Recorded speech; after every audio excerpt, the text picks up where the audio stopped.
Yeah, that's you. All right, good. All right, what's up, Ben? It's great to see you here. Amazing event, amazing event. Yeah, it's awesome to have you here. I think the first time we actually met in person was this time last year. Yeah. Yeah, actually we gifted Ben one of the Saga phones, which ended up being actually pretty valuable memento. Yes, Yeah, very good. Yeah. So I'm curious, Bybit has been breaking all sorts of barriers and doing an incredible job over the last couple of years. I even wanted to learn for myself, how did you get into crypto? Like, what's your background? What's like the founding story of Bybit? So yeah, we founded in 2018.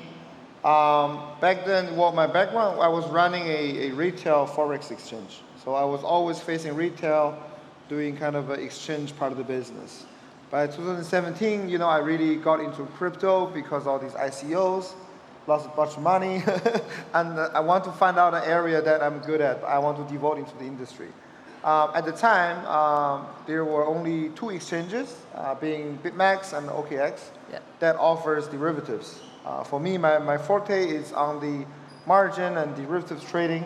And when I look at the exchange at the time, it was really very simple compared to now. It was really just a website, and typically whenever market moves, there's overload.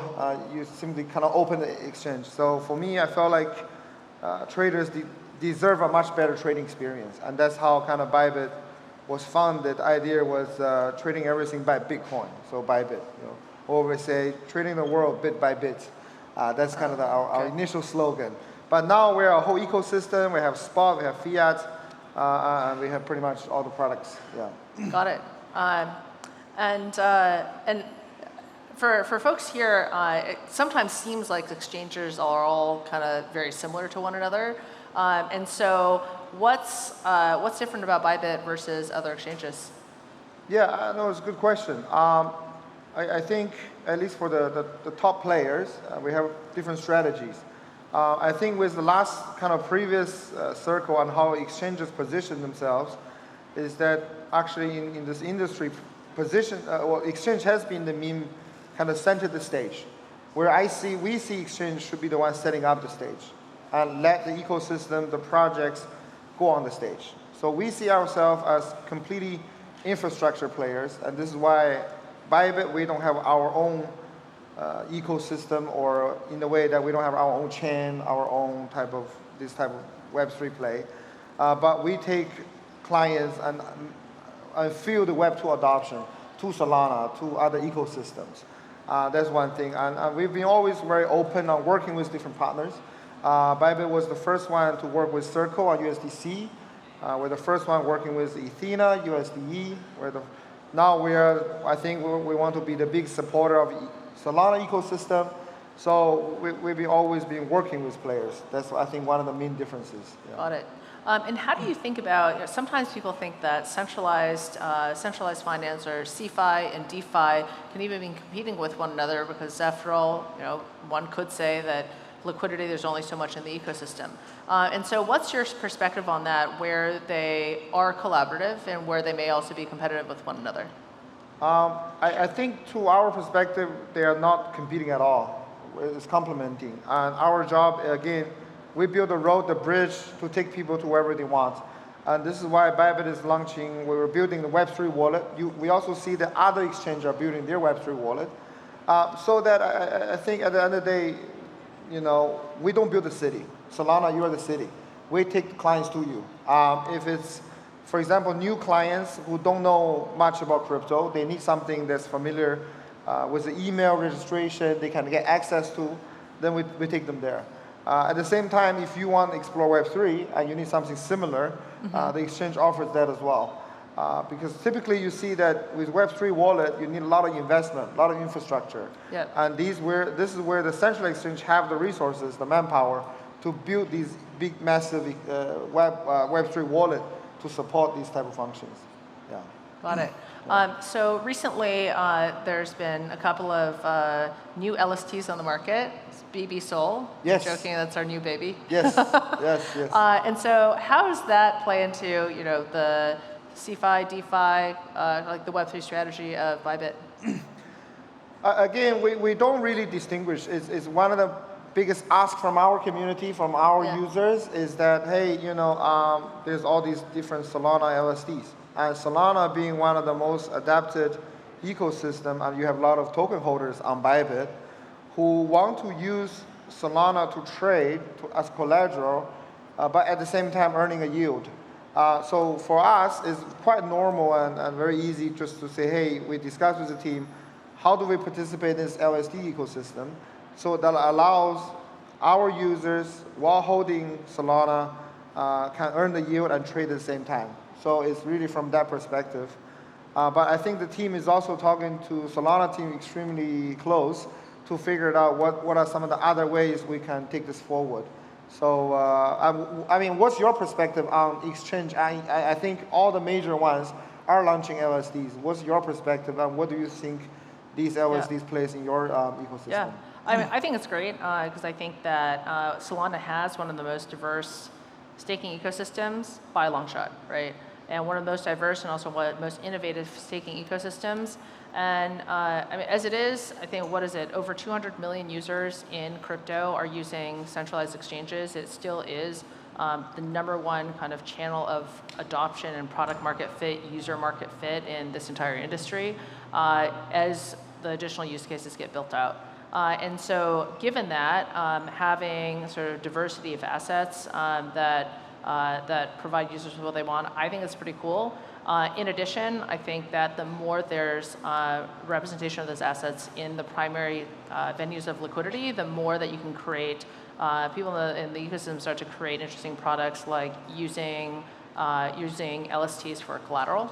And that helps also, in my mind, boost the entire ecosystem. So it's all about, once you have liquidity in a certain asset, and there's a lot of economic loops that can be built around that. So yeah, one trend we're seeing is the moment we're launching BBSO, which is the Bybit LSD, you will start to see other clients who are not holding Solana will be switching to Solana because they want to be earn a yield on top of whatever they're trading. Because now all the exchanges are supporting multi-margin system. So you can use any token to trade anything, whether it's Bitcoin or Ethereum. So it's really kind of helping the token holders that if you believe in the system, you believe in this ecosystem, you can just hold and keep earning. And that kind of gives Solana a competitive advantage compared to other tokens that don't have the SSD so easily. Yeah. So what's next on Bybit's radar? Not necessarily as regards to Solana ecosystem, but what are kind of like the next few things that you're focused on? Yeah, I think one area we want to really focus on is the Web3 wallet. Currently, I think you have other exchanges doing a really good job. We think that we really need to invest into this aspect more, giving our self-custodian wallet more of a capability, more infrastructure to connect into multiple ecosystem, as well as offer users, some airdrops and basically the extra layer of safety. One kind of innovation we're doing is that how can we kind of help clients to prevent scams and fraud on a self-custodian wallet. So what we're doing is using a centralized way. Basically, if clients is inputting an address that we labeled in our big data system as a scam, we will have a big pop-out to tell users this is really a scam address, you got to be careful. So this is done by a centralized team. But at the same time, the team is looking into potentially if a client is already transferring a big sum amount, we could have another team hijacking the price, the fees, to block that transaction for the users. So these are some of the centralized ways to handle, I guess, from our perspective, to help the clients a bit. But the end goal is to protect users and make sure they have a better experience. So Bybit, having started off as a derivatives exchange and now expanded into other trading products, what do you think about this sometimes critique of crypto, which is that the only use case of crypto is speculation? That's a debate we had yesterday. Well, it's a good thing. Well, I think whatever drives users into this industry, I wouldn't criticize it. I mean, without, I want to be honest, perfectly honest, without the speculation, maybe a lot of us won't be in this room. At least without that first part to get us into the industry, right? So I think that part is probably the first for a lot of people who find out about this industry and learn, and then they start to notice technology can really change the world, can really do many different things, and this is why we start to really get involved and get into the whole thing. So I think it's one way to look at it, but anyway, it's good to get users in. So our job is to, get users in, fuel mass adoption, whatever way it can be done. We don't really care. Yeah. And what do you think about kind of the evolution of various financial use cases beyond more the trading and liquidity oriented stuff as people get into payments and into a number of other folks in the industry have put together P2P payment networks and those types of kind of like extensions of the financial ecosystem. What do you think about that? Yeah, I think crypto is becoming so big now that different parts of the world views crypto in a very different way. Give you an example, we have a crypto card in Argentina, and it's been adopted really fast. Reason being is the local currency is not doing so well. We cannot imagine if there's no crypto what the local people do with hyperinflation. So you can see their behavior is very different than, let's say, Japanese users on Bybit. They would switch their salary immediately into stablecoins or Solana or these tokens.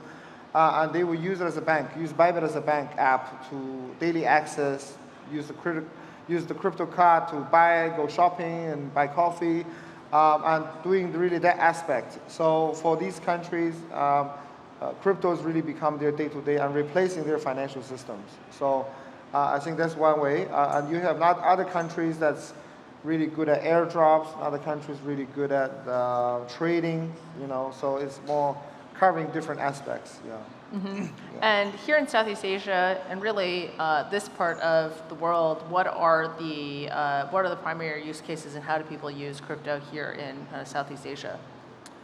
Southeast Asia, it's also quite different. I would say Chinese users, Korean and Japanese are mainly using for trading purpose. So I would say majority of these retail users view crypto as a way to get rich quick, basically. So a lot of high leverage trading, a lot of new listed asset trading.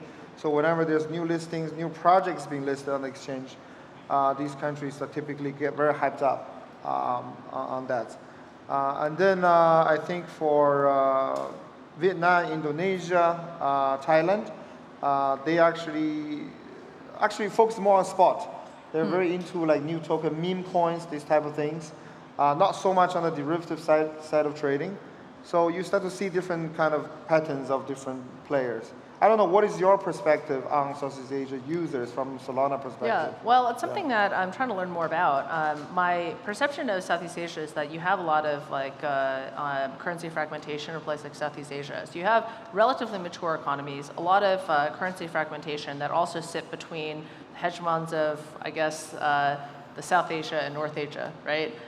So I wonder even though this is potentially interesting, you come from an FX background, but I wonder at some point, when are we actually going to start to have FX markets come on chain? Right now it's all, I don't know what the dominance of USD stablecoins are, but it's significant. It's extremely dominant. Will there be actually FX markets on chain, or back to the other, is it really just all about speculation, which means it's going to be a US dollar oriented economy? No, we're seeing, so typically for the markets, the clients are very good at trading. They have that desire. We actually listed, we have a new product called MT5 that's listed. And we start to see these countries I mentioned, like Japan, Korea, Europe too, are very good at trading Forex. So in the product, we have Forex. Especially, I think last week with the US Fed dropping rates, there's a lot of volatilities with Euro USD and gold. So these clients are trading. So for exchange like us, we have traders that are hardcore and looking for volatilities. And if you ask them what's new token, this ecosystem, they're like, well, I don't care, I don't know. I'm just here for the volatility. So, but then you have, I think your audience is more into the tech, the ecosystem play, so it's different, very different players. Got it. So lastly, anything new on the near-term horizon for Bybit? Any alpha we can share with the crowd here? We need to support Solana more. So we want to see more projects coming in. So let us know, guys. You see? Very good. I got to say also, thank you very much for Bybit for just being such a big supporter of Solana ecosystem. It's really been great. Thank you. Thank you. Yeah. Thanks, guys.